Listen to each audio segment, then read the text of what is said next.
Alright, so here I'm starting to cut up some of this material. Pretty simple, just using a Sawzall. Just use some tape to kind of identify a line. I've already started cutting, and it's really loud, so I'm not gonna record while I cut, but I'll show you some after I get some stuff cut up, and I'll kind of stick them together and swing them around and show you the different angles that I need to get. So that's coming up next. Hold on. Okay, so I made 3 cuts and cut a 45 here, and then I cut a 180. So I've got 45 into 90, and then right back into another 45, which is practically the exact same thing I got going on here. 45, 90, 45, and then out to 90. So that's pretty much it. Now I just have to get it under there,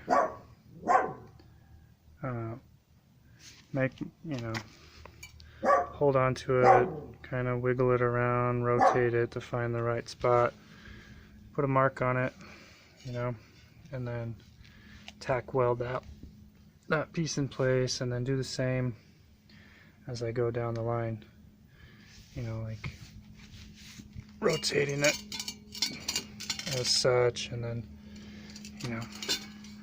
tacking those two together, and then rotating this one so that it goes the right direction and mounts up flush. Ultimately, I made 3 cuts so far. That 90, and then one of these 45s, and then the other 45.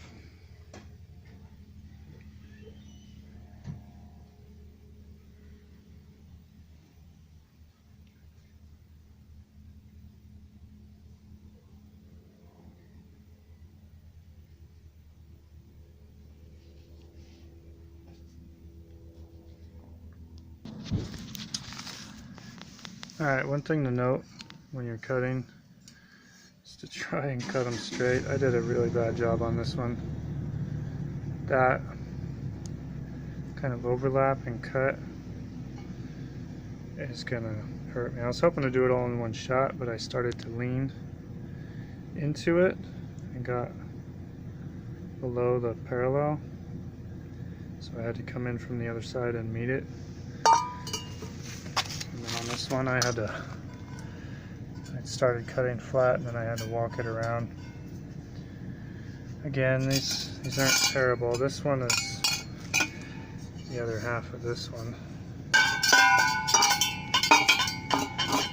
So one of these it won't matter, because one of these is going to be the tailpipe, so I can just grind it up however. But there are, you see, 1, 2, 3, 4 positions when welding that are going to have to be pretty flat, at least for me, because I'm going to be TIG welding all this stuff together, and I'm not the best TIG welder.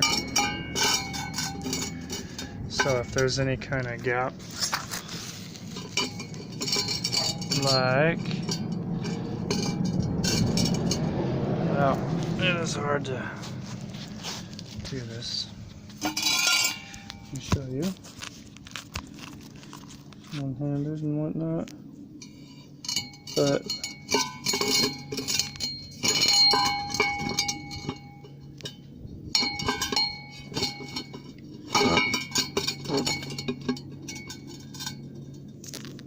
dang it.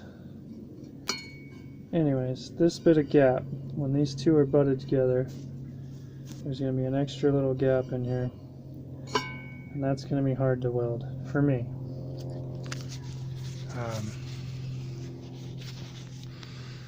Easiest way to do it is to start doing a lay wire before you